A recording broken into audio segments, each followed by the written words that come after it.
خواب میں بار بار دیکھا، اور حضرت ابی مجھ سے کہا تھا کہ ہم سب پریشان تھے، بہت دعائیں کرتے تھے، میرے چھوٹنے کی دعائیں یا میرے آرام کی دعائیں یہ الگ مقام رکھتی ہیں، لیکن جس وقت اندر جا رہے تھے میرے برادر گرامی بھی موجود ہیں، میں ایک دعا اللہ کریم کی بارگاہ میں یہ کرتا تھا کہ اے رب ذوالجلال تیرا بندہ ہے، تیرے نبی کی بات کر کر اندر آیا، اتنی لاج رکھنا کہ میرے باہر جانے کے لیے کبھی کسی کتے کی مدد لینے کی نوبت نہ آئے۔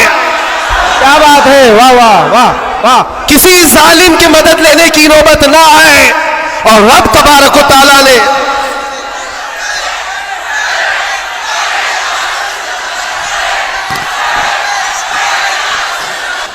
اس لیے کہ ہمیں ہمارے بزرگوں نے سکھایا ہے، آپ کی نالج کے لیے میرے اساتذہ کے بارگاہ میں یہ عرض کروں گا، ایک لمبے گیپ کے بعد تقریباً 10 مہینے ہو گئے میں جلسے جلوس نہیں کیا، 8 مہینے تو اندر تھا، اور 10 مہینے کے بعد میں پرسوں پہلا جلسہ کیا، اور اسٹیج کا پہلا جلسہ کیا، اور وہ بھی گجرات میں کیا۔ سبحان اللہ سبحان اللہ۔ اور کوئی ڈھکی چھپی بات نہیں ہے کہ چھپ کر کے چوری سے کیا۔ میرے عزیزوں، یہ میرے لیے اللہ تبارک و تعالیٰ کا انعام بھی ہے، اور تاریخی یہ سچائیاں ہیں، اسلام کو تم جہاں سے روکنا چاہتے ہو وہیں سے یہ پھیلتا بھی ہے۔ آج جا کر کے دیکھو یورپ، امریکہ، سب سے کثرت سے وہاں پر اگر کوئی دین پھیل رہا ہے تو اسلام ہے۔ اس کی وجہ کیا ہے؟ اس کی وجہ بھی یہی ہے، اسلام کی فطرت میں قدرت نے وہ لچک دی ہے، جتنا ہی دباؤ گے اتنا ہی وہ ابھرے گا۔ سبحان اللہ سبحان اللہ۔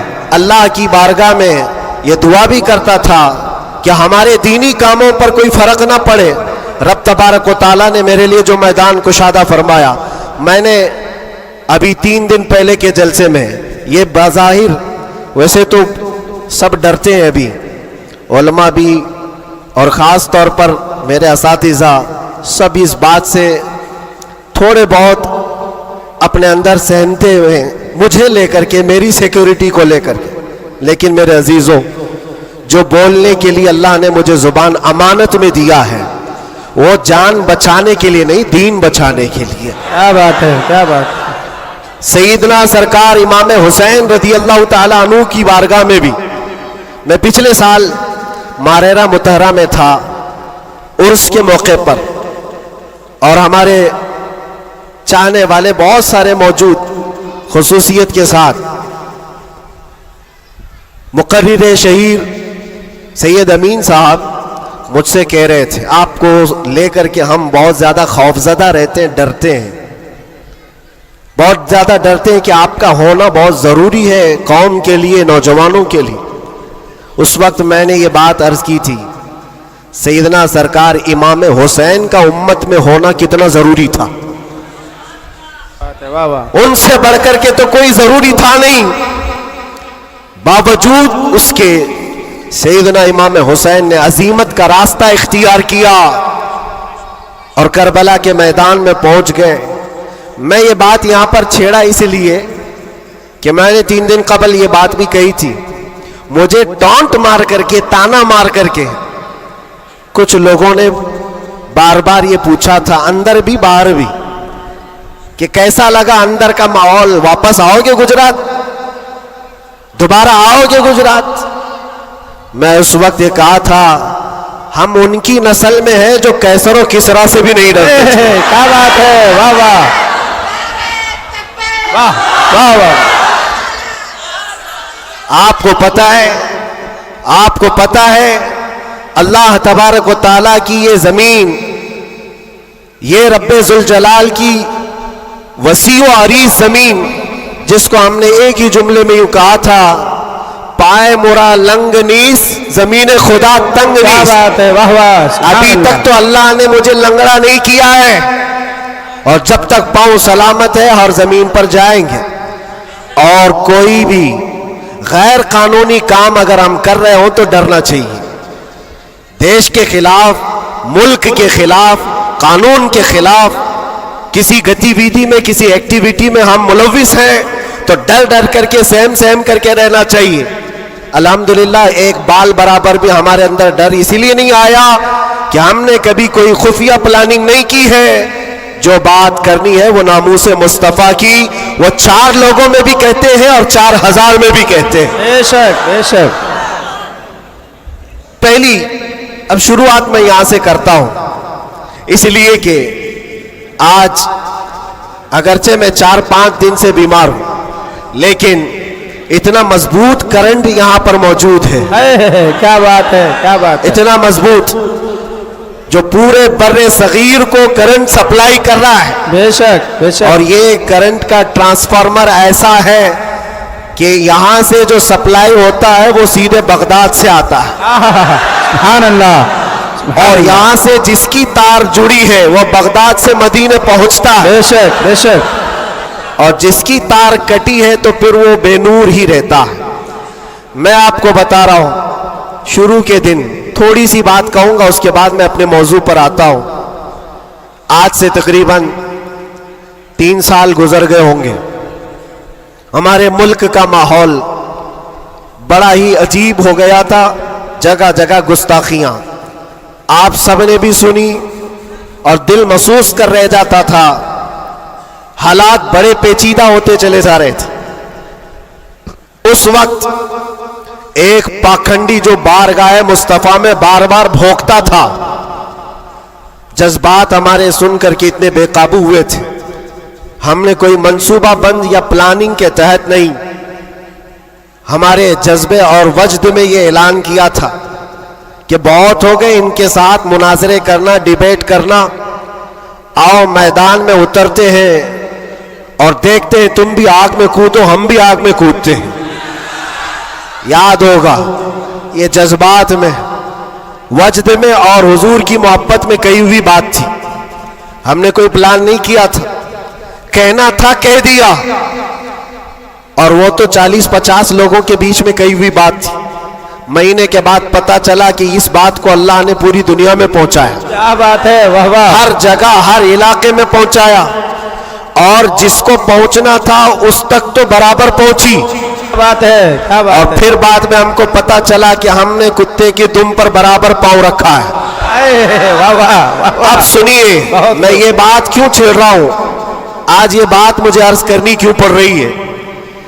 جذبات میں، وجد میں کہی ہوئی بات تو تھی، لیکن جب سامنے سے جواب آیا کہ ہاں ہم آنے کو تیار ہیں تو پھر سوچنا بھی ہوا. اب میٹنگ بھی ہونے لگی، سب لوگ آنے بھی لگے، کچھ تو ہمیں ڈرانے بھی لگے، ڈرائے بھی تھے. کیا ہوگا تمہارا، اتنا بڑا اعلان کر دیو، جل جاؤ گے، مر جاؤ گے تو کروڑوں مسلمانوں کا ایمان کیا ہوگا. بہت سارے معاملات تھے. میں اس وقت پھر سوچنے پر مجبور ہوا. میں نے میرے باپ کے لیے، میری ماں کے لیے، میرے خاندان کے لیے تو نہیں کہا، اس حق رسول کے لیے کہا جس سے روشنی تو سورج بھی پاتا ہے. بے شک. ہے خلیل اللہ کو حاجت رسول اللہ کی. سبحان اللہ سبحان اللہ. اب دل میں یہ وسوسے بھی تو آتے، انسانی فطرت کا تقاضا ہے. گھبراہٹ بھی تھی.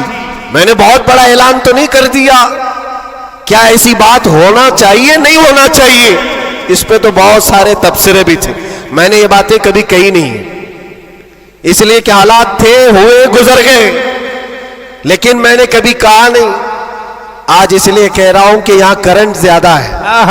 کیا بات ہے. اس لیے کہہ رہا ہوں اس وقت گھبراہٹ، وسوسے بھی، الگ الگ قسم کی باتیں، لاک ڈاؤن کا ماحول الگ، میرے گھر پر الگ پہرے بندی، یہ سارے معاملات میں جانتے ہو میرے عزیزوں، اس وقت جب کبھی گھبراہٹ کے شکار ہو کر، بے قابو ہو کر ہم کچھ سوچنے کے لیے یا کچھ مشورے کے لیے ادھر ادھر نگاہیں اٹھاتے ہیں تو ہر کوئی ڈرا بھی رہا ہے، الگ الگ مشورے بھی دے رہا ہے.